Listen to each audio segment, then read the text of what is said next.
Welcome everyone. I am Mr. Goldenbaum, and this is Supremacy 1914. We are back on the Scattered America map, and I keep hitting the wrong button. The newspaper. We are back at the end of 17 playing as Oklahoma. We still hold the number one spot here compared to Louisiana by an entire point. Sorry, YOLO, but we are still ahead of you by an entire point. And you know what? Sometimes games are decided by a single point. But a lot has transpired. South Dakota has fallen. I'm not sure what his play is, but South Dakota has retreated from the level 5 fort that they had over here sitting in Omaha. What we actually did is we were able to regroup a lot of our heavy tanks, so 4 of them, and our army from South Mexico, comprised of armored cars and cavalry, was able to join this force, creating a very powerful 357 damage, I think our strongest unit army group in the game at the moment, stack to act as a blocker in front of Omaha. We were actually going to just start dwindling down some of the fortifications here with Tatiana. Though she may not be the strongest, she is slowly recovering some health, and she does a little bit of additional attack bonus in enemy territory if we take a look at her stats here. We were also bringing up additional artillery from the rear, and with such a large force here in a level 5 fort, the tier actually had a protection bonus of 90%, or unless it was 95%. Actually, let's take a look at this real quick. If I build a fortification, here we go, and make it level 5, okay, 90%. Even though I had significantly more attack power than South Dakota had defensive power, we would have a lot of ticks going by where we would be doing damage to the fortification slowly, but they would be trading out way more efficiently than we were.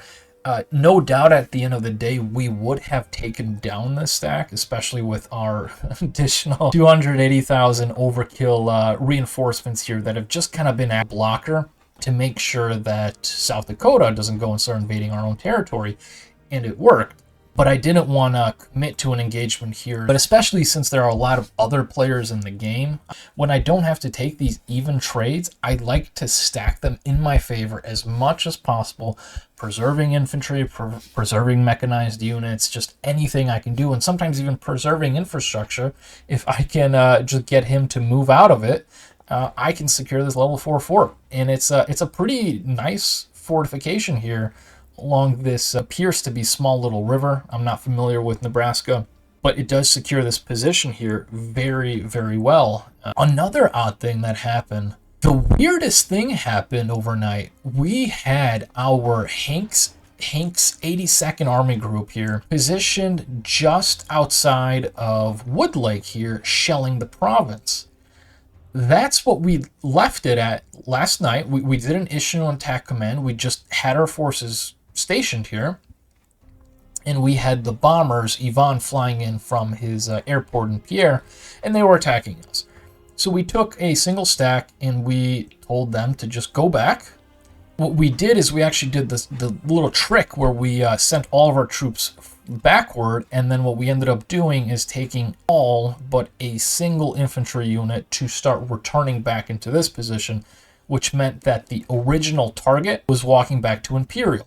So Ivan's bomber was going after the original army group, or at this point it became a brigade, but it still had the original tag, which meant that our main force was free. But apparently the artillery, the artillery hero unit that he had sitting in Wood Lake, Mueller over here, apparently he also was targeting the original stack, which meant that it was a direct action given by South Dakota. And as soon as my 5,000 unit walked out of range, what ended up happening is he chased my soldiers. And that's a regular part of the game. If you give an attack order and the other unit moves away, your unit will follow. But what ended up happening is this 5 stack is around where I had my soldiers. South Dakota's entire army just marched right through. And when I checked in the morning here, His entire army was here. My army was here. I still controlled all of these provinces, and he just totally he just skipped right ahead past me. No combat, nothing. The only thing I can think of here is that my artillery may have had a cooldown, and maybe his did as well. It just somehow just didn't trigger a combat event. It's just so bizarre. Regardless, we were able to quickly mop up his army, which was now sitting outside of the fortifications in Wood Lake. Looks like we did end up bombing Wood Lake down to nothing, but I could have sworn there were fortifications here when we last checked. But that force is now gone. We are making the final push over here to Pierre. We've secured these really good iron provinces. We kept the grain province, and we want to secure this last double grain province, especially since it has a level 4 fortification at, I should say factory, level 3 fortification. It's got an airport, it's got a railroad. I don't care too much about the barracks, but I would certainly want to secure this for us, but I do want to secure the capital boost. I want any resources he may have, 50% of his money. And we would also, I believe, get half of the daily production as a little sack bonus, a little bonus from sacking the province. But more importantly, we would get that morale boost, and that's what I want to help raise the morale in a lot of these provinces. Unfortunately, we haven't been able to garrison them all, so some of these have flipped over to Utah. We had some of these kind of flip over on Louisiana's side to Minnesota. It's not the end of the world. Minnesota at this point isn't big of a threat. He is fourth. But I am not that concerned with him at the moment. He has been doing really well in terms of his building organizations. Looks like he doesn't overbuild. Well, no, I say that, but he does have workshops sitting in some of his provinces here. So maybe a combination. Looks like he is building. It looks like Minnesota is building an aerodome.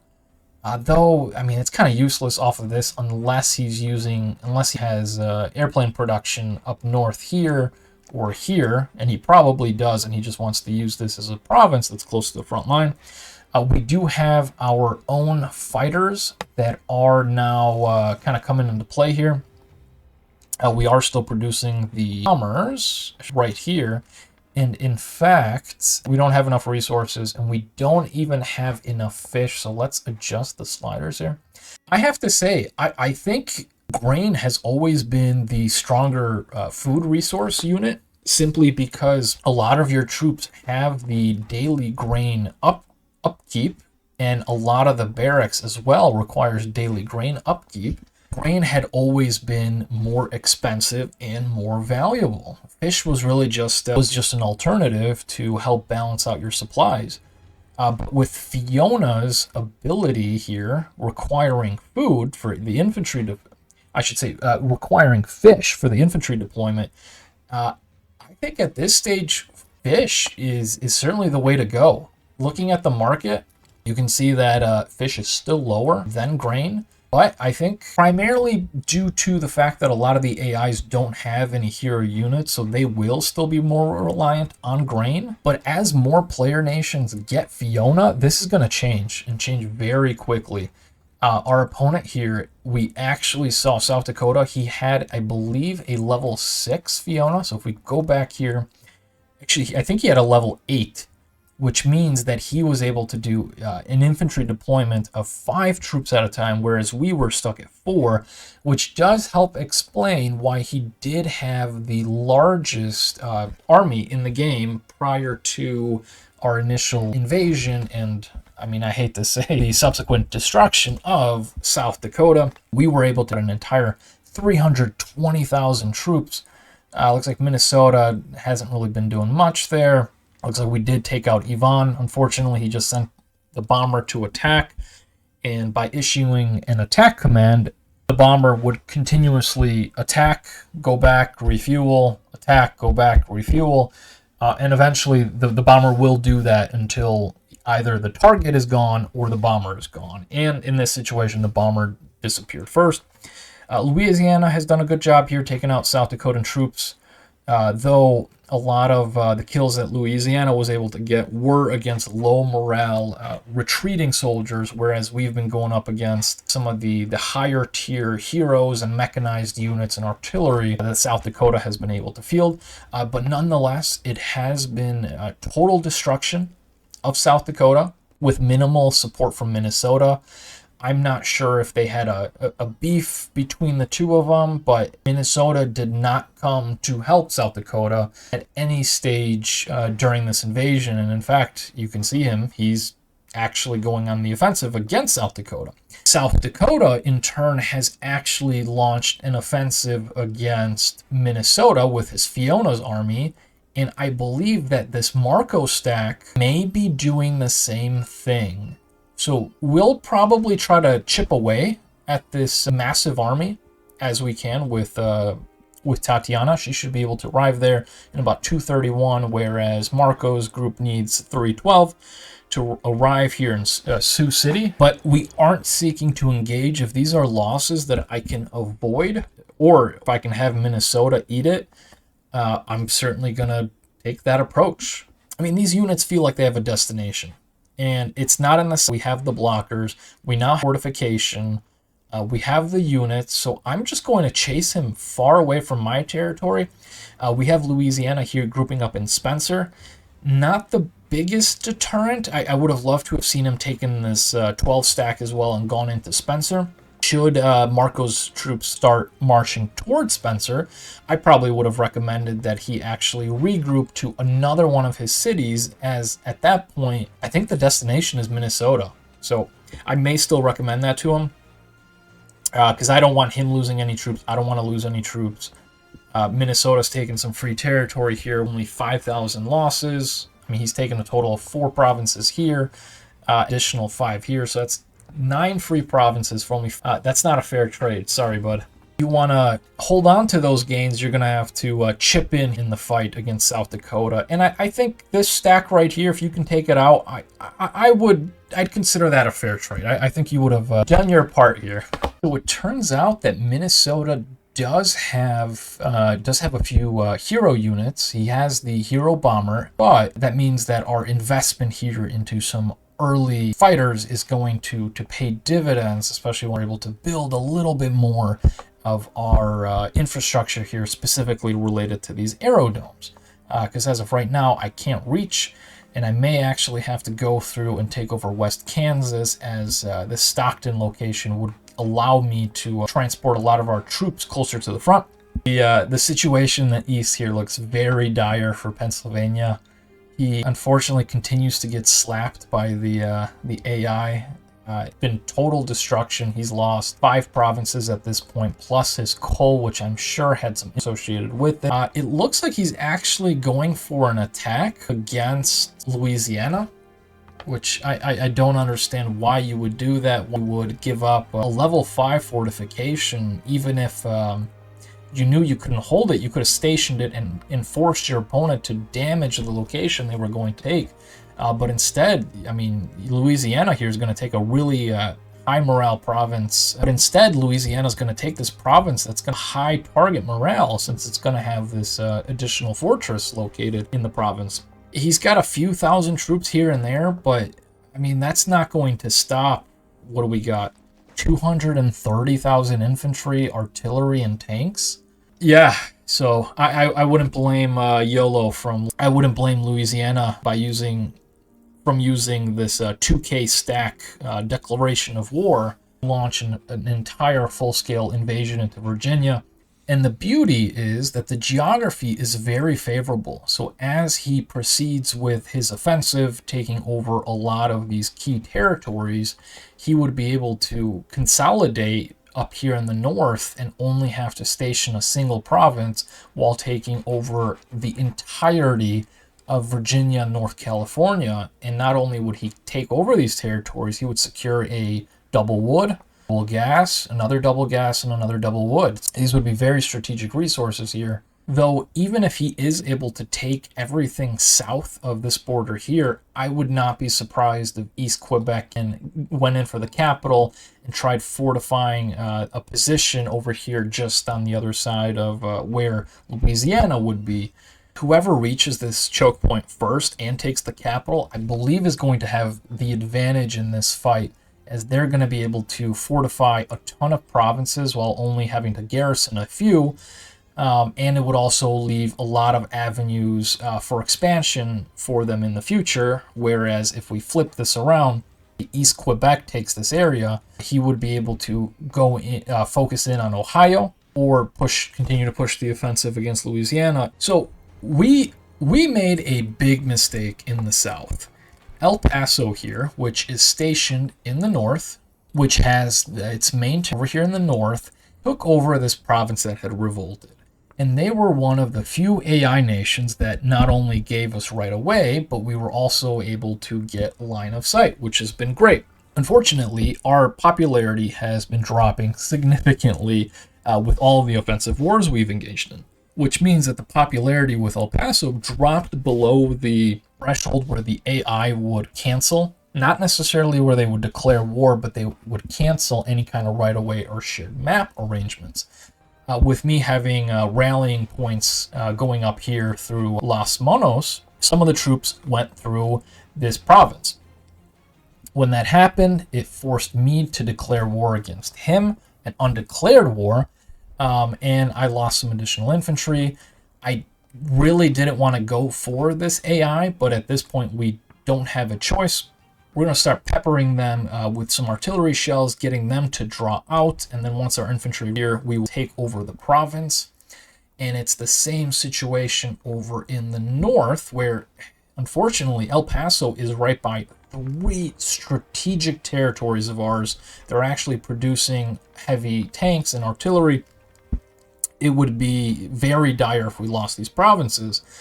So again, we took some of the artillery production in the area and some of the heavy tank production in the area, and we are pushing back.